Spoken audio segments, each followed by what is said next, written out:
Sway. Sway. Sway. Sway. In the morning. In the morning. In the morning. No shade goes by. Wake your punk ass up. That crust out, y'all. Man, I just discovered this guy stumbling around. I don't know. I think it was Netflix or something one day, and we just got fascinated with his programs, and he just made me feel smarter listening to him talk. I was being educated by his conversation, but the fact that I could understand maybe 15% of it, I felt smarter than your average person when I first started watching him on TV. And then the numbers grew. It's like playing Jeopardy. Like, you play Jeopardy, you start off, you might get 4 or 5 answers right. Then you get to about 9 or 10, and you get to about 18 or 20. I don't know if y'all ever got that many right. You're like 11. Yeah, just dissing your people. Astrophysicist, cosmologist, author, science communicator, the one and only Degrasse Tyson. Oh, thank you. Podcaster, TV star, author, Cowboy. hip hop. No, I just got I spent 6 years in Texas, and I never wore cowboy boots or a cowboy hat, and then I left Texas. Yeah, I need one of those. Yeah. So it happened after, like something got embedded in me, and then I had to. I got like 4 or 5 cowboy hats and about 6 boots. Yeah. What physical properties on a cowboy hat makes it better than a fitted baseball cap? I can lower the brim in more than one angle so that I don't have to make eye contact with everyone in the street. Otherwise, I get stopped and people want to take selfies. Yeah. So it's more effective left and right and forward and back. How do your colleagues in the field feel about your popularity right now? I mean, they're not getting selfies. Yeah, no. It's a little weird. In the old days, it was, can I have your autograph? And now it's, can you do a selfie? But then when you do a selfie, then everyone else sees it, and they say, oh, what's going on over there? And then, so right now, it's reached, this is the only purely quantitative measure of fame, I think. Yeah. Is how many times you're stopped by a total stranger on the street. It's not how many impressions your tweets get or whatever. It's just how many times you stopped. And right now, it's several hundred a day. About 300 a day. And it's this is just information, right? So I can reduce that if I wear a hat, or if I wear sunglasses and walk with my head down. So, but that's what it is, but I feel accountable because I'm putting this stuff out there and people are responding, and that's a good thing. The science literacy, I think, is just a general good thing. Do your peers feel like any type of way about the fame that comes? There's no other type of like scientist, astrophysicist that I know by name. It's only you. Yeah, so I don't think that's happening, but maybe it's happening and they're not telling me, that they've got this behind my back. But here's why I don't think it's happening in the way you think, the kind of jealousy that might be there. Because I purposefully, when I'm interviewed for documentaries or anything else, I try to raise all boats. So if the network news comes up to me and says, oh, there's a new discovery made over here, could you tell us about it? I said, have you spoken to the people who made the discovery yet? No, we have you. I said, nope. Talk to them first, because they busted their ass and they worked their whole lives for this one science result that made headlines today. Talk to them then you come back to me and I'll tie a bow on it. And I'll put it in perspective and I'll put it in context. But I will not be the subject of your story when these other folks did the work. And so now they're networks, so they can do that. For local news, you got to, give them a bone. But for network, they got affiliates everywhere. So you send them out, they get the story, and now they can ride what is otherwise the attention I'm getting with the news with their results. And I force this on essentially every news station that comes my way. Dope. I have sort of a serious question because you have people who, let's say DJs who have been in the business for a long time, they feel like a lot of guys who have access to technology aren't the real deal. A lot of comedians think that people who post these little 5-10-minute videos on Instagram, they're not real comedians. Right. Now, they're leapfrogging what might have otherwise been the hard knocks. Right. So getting there. So do you find that happening in the world of science and astrophysicists and all that stuff? Are people coming in that just get information offline and they're like, oh, well, I'm a scientist too. I'm just as smart as Neil. Oh, so here's I think where that divides out is if you confront the person and ask them further questions. And you can read all the wiki pages you want, and you could be a mile wide and an inch deep, but a real scientist is a mile wide and a mile deep. And that's where this manifests. So yeah, but by the way, to the extent that you want to do that, go ahead. If you now have a blog because you're excited about science, there are places such as IFLS, you know about this. It has, like, I forgot the last number, but the last I checked, it was tens of millions of followers on IFLS. It's I fucking love science. Can I say that? Oh, sorry. Yes, Okay, please. sorry. Yeah, That's okay, what yeah. I effing love science. That's the name of the Facebook page. Wow. Okay? And they comb the internet for cool, funny, interesting science bits. Yeah. And so this is a celebration of the interest that people have in science, and I have nothing to do with that entire operation. So I'm just saying that this hunger, this appetite that has been discovered, I'm just on a landscape that is much bigger than myself. And look at the biopics of scientists. Yeah. We used to think that you could only make a documentary about a scientist. And it started maybe 20 years ago with A Beautiful Mind, and that was Nash, the mathematician, who got a Nobel Prize in economics. That was a feature movie with a marquee actor. It had a boy from Russell Crowe. Russell Crowe, yeah. okay, marquee actor. And then you have the movie with Stephen Hawking, and that was... Shit. It It was nominated. I know, damn it, I wasn't ready for all this. Get it together. My brain is yeah. The Theory of Everything. Okay. Thank you. Theory of Everything. And then, of course... Wait, hold up, man. Hold up. C's, come here, man. That's C's from MTV South Oh. Africa. MTV base. He came in here, man. Oh, C, yeah, say how you hi, doing, man. man? Make it Hey, all right, good. Neil, man. Okay, All right, cool. all right. See, I just wanted him to get on camera. Yes, Okay. please. And so, and Nat Geo has a series that explores geniuses in a scripted series, and the first one leading off with Einstein. Of course, you'd lead off with Einstein. So the fact that people have learned that scientists may have had interesting lives that you want to learn about, and it's not just another cop drama, lawyer drama, and all these sort of overused tropes. There's a lot of low-hanging fruit in the lives and personalities of scientists that you only ever thought they lived in a lab and never had any other interest or concern about anything.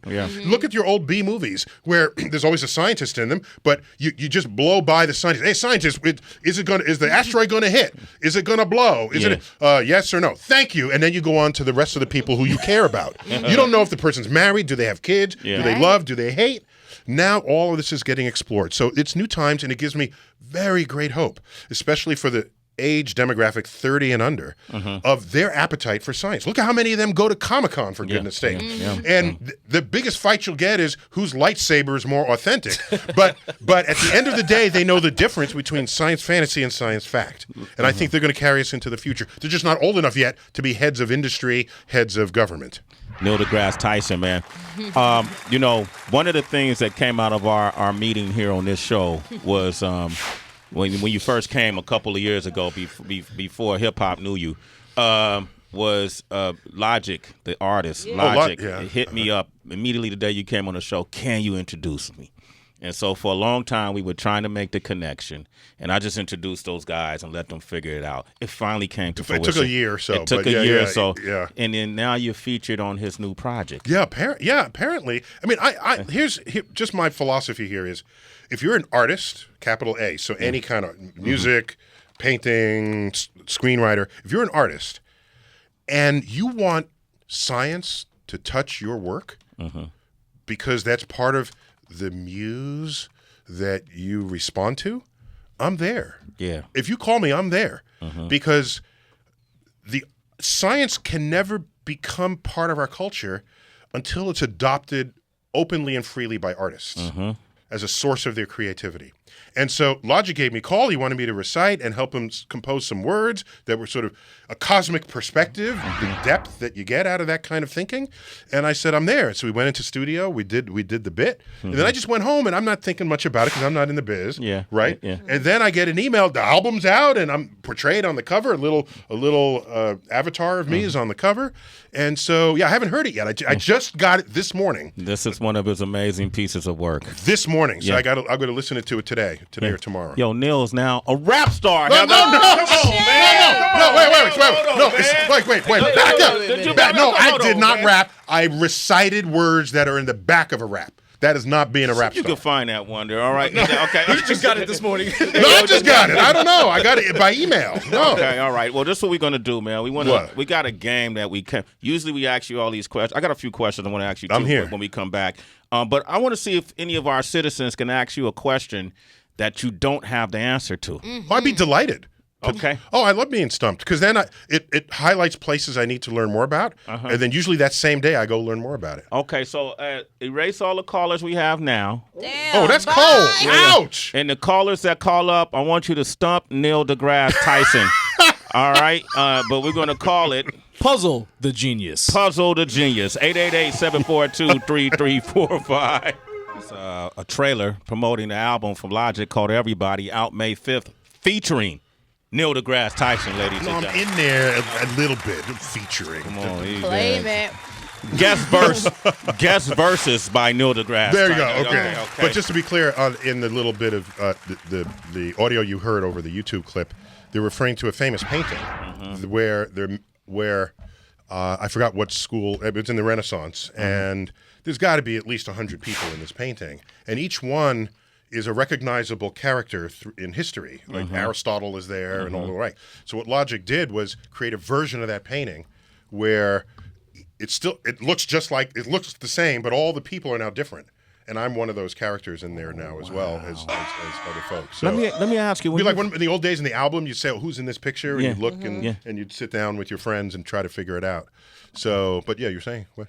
Yeah. No, Logic is such a multi-layered individual. Even explaining to me the project over and over again, each time he explained it to me, it sounded like a different movie.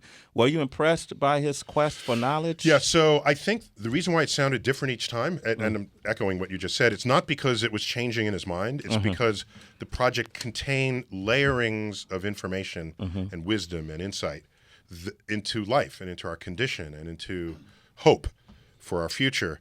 And each of those all come together for this album, and so it's a concept piece, I guess is how you would call it in modern times. And so I think we've lost some of that over the years, maybe because you can just cherry pick single songs out of albums, you know? Yeah. And you say, I want to hear this, but I don't care about anything else. But how is an artist going to make a bigger statement that lasts longer than 3 minutes otherwise? So.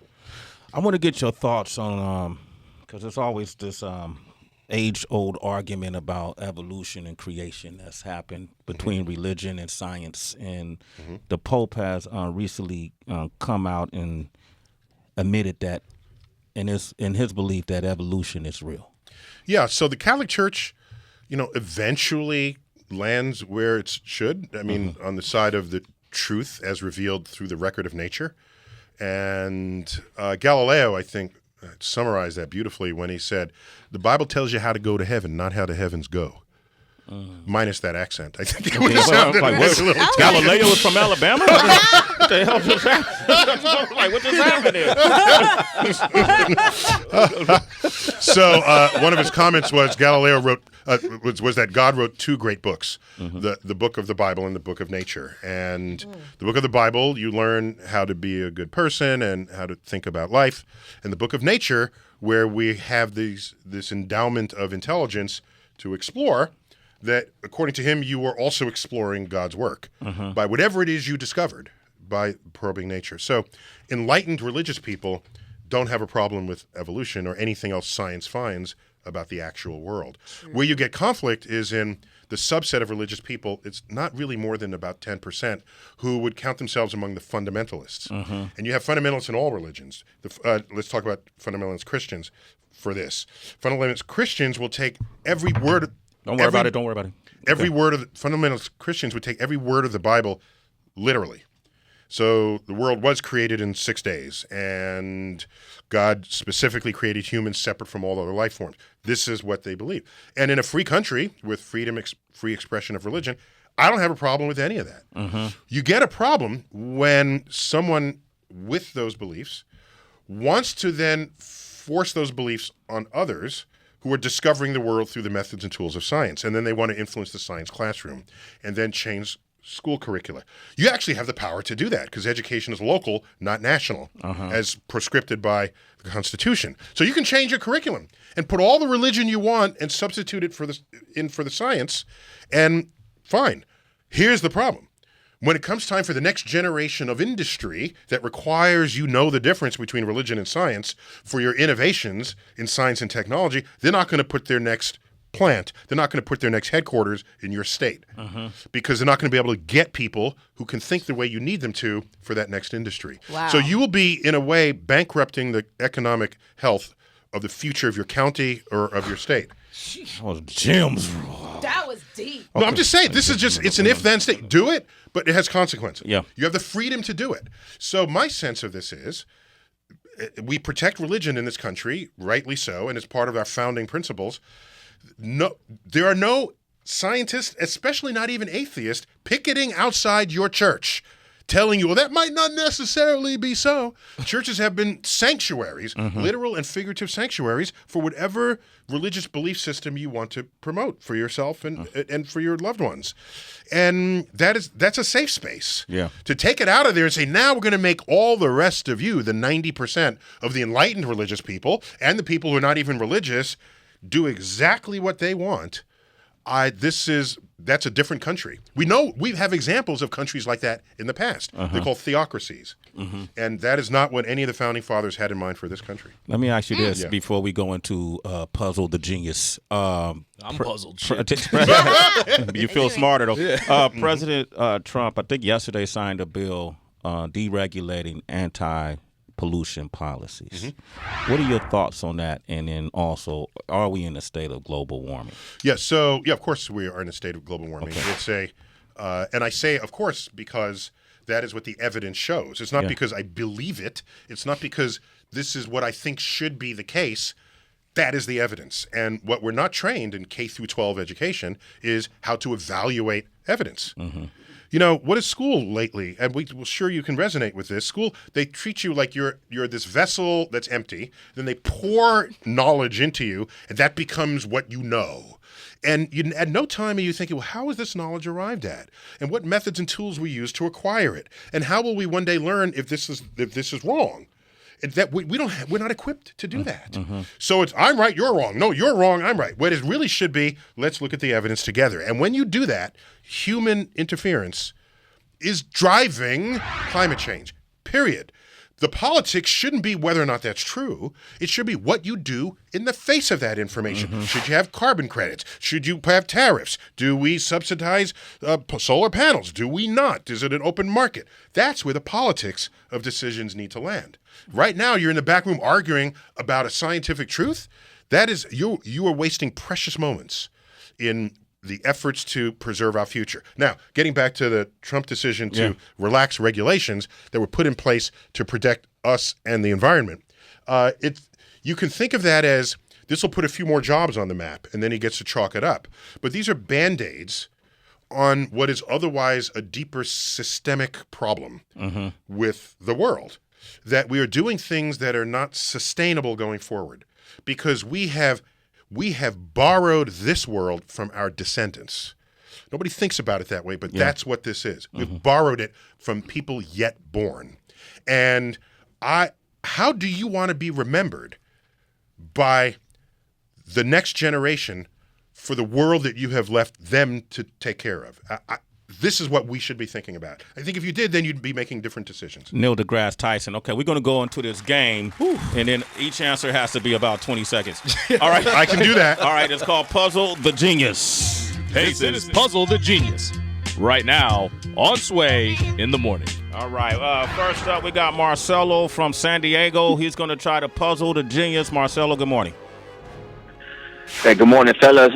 All right, Hey, what up, Neil? Hey, I was just want to ask you, in relation to the Big Bang Theory, what was the intention behind? That wasn't your question. What's your question? No. Hello, can you hear me? Yeah, go ahead. We got you. My bad. Yeah, because I'm driving, man. Okay, I'll make it quick. In relation to the Big Bang Theory, what is the intentions behind that the Okay, yeah. Damn, brother. Damn, he almost got it. Drive slow, homie. Okay. Yeah, if he couldn't get the whole question out, then he got stumped up midway on that. Okay, Stephen from Illinois, go ahead. Yo. Just real quick, I was just wondering, do you know the first 25 numbers of pi? If so, do you know, like, how many do you know? Thank you. I want partial credit for this. I know 8 digits of pi, so I'm an embarrassment to my geekosphere. But my son knows 72 digits of pi, and he knew that at age 11. So if I get some of that with this, maybe I get partial credit for the answer to that. All right, go for it. My son was pi crazy for a while. Okay. Yeah. So can you name the 8 though? Oh yeah. Trying to backslide out of that, Neil. So 3.1415926. Maybe, I don't know, but those are my 8 digits right there. I think just do one, man. Yeah, no, I only got 8. I don't have 30. Well, we got a winner. Yeah. What does he get for winning? We didn't think nobody was. You ain't got the answers, man. You ain't got the answers, man. You ain't got the answers, man. Yo. Oh my put God! him on hold. We're gonna send him a Sway in the Morning prize. Say him back. something. Oh, Say him man. something. All right, man. Real well. Yeah, go ahead. We got the winner. Get him. Did you get a real quick one? Or you good? We good. He won. He won. All right. Hey, Star Talk Radio. People want to listen to you on Star Talk Radio. It's Sirius XM Insight Channel, 121 every day at 5 o'clock. And I got a new book coming out. Do you know about this new book? Tell me about the book, man. Oh no, it's called Astrophysics for People in a Hurry. It's think about the fragments of knowledge you have about a headline you read, about an exoplanet or the search for life or black holes. This book consummates the cosmos with your soul. Consummates. And we're banging out the cosmos. No, that's what I'm saying. It consummates the fragments of information and turns it into, it makes it whole on it. And it's a relatively short book. It's easy. That's why if you're in a hurry. Yeah. But it's got all the stuff that'll make you fluent, empower you to be fluent in every headline that's going to come our way. I need that book. And the final chapter is I'm proud of stuff. It's called it's called A Cosmic Perspective. Sorry. Take your time. Yeah, At least if you didn't get that answer right, it's throwing you off. It's called Personal Reflections on the Cosmic Perspective. Okay. And half of what I bring to any table that we sit at derives from what we know we look like, what astrophysicists know we look like here on Earth when your point of view is from the universe itself. Wow, Neil deGrasse Tyson. Hey, real quick, man, we did have B.O.B. on the show. And I know had him on the show. Yeah, and then we asked him about his theory about the Earth being flat. Yeah. Now I told him I asked you about it. Yeah. And this is what he had B.O.B. This is what he said, man. All right, Wes. I mean, with all, and I say this with all respect, like, because Neil is a very charismatic person, very intelligent person. But asking Neil about the flat Earth is like asking George Bush, was 9/11 an inside job? I'll leave you with that thought, Neil. Is that an answer? That was an answer? Okay. 3 days ago, I got asked on well, you don't have to tell me where, but you can. Okay, the 3 days ago, I got asked because Shaq had some similar comments. Yeah. That, Shaq was thinking Earth is flat. And they said, what do I have to say about that? And I said, again, this is a free country. I'm not going to control what you think. Think whatever you want. But Shaq should just never be the head of NASA. Okay, plenty of jobs for people who want to think Earth is flat. Yeah, keep them away from the jobs where. That's my brother, man. Stop, Neil. You know what? And also, we're reminded that there's only a limit to how far you should take the concept of a role model. Mm-hmm. Okay. Okay. Whoa. I'm interested. No. The point is, if Shaq is your role model, it's because he was a great basketball player. Yeah. All right, and dominant on the field. Plus, my boy has a PhD in education. Yeah. Okay. A lot of things to respect people, but for me, and I've done this my whole life.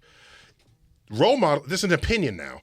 Role models should not be the entire individual. You need to slice from them that which you actually care about and assemble that with other slices of other people who excel in whatever it is they do. Staple that together and you have created a role model a la carte. And when you do this, when the person who was your favorite baseball player got busted on steroids, that doesn't matter. You liked what their talents were. You're not going to then do steroids. If someone was really smart, but they're kind of geeky and you don't want to be geeky, you can be they're smart. But then you take the personality of someone else. Yeah. That's what I did growing up. I was never beholden to the entire profile of an individual who I respected.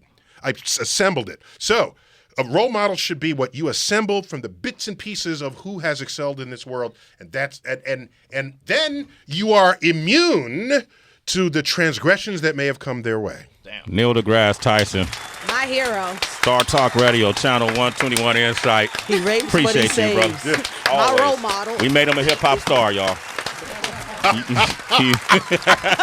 Up next, we got the daughter of Bruce Willis. Rumor Willis is back, fresh off her appearance on Empire. You want to talk with her? 888-742-3345. It's Sway in the morning. Only On Shea 45.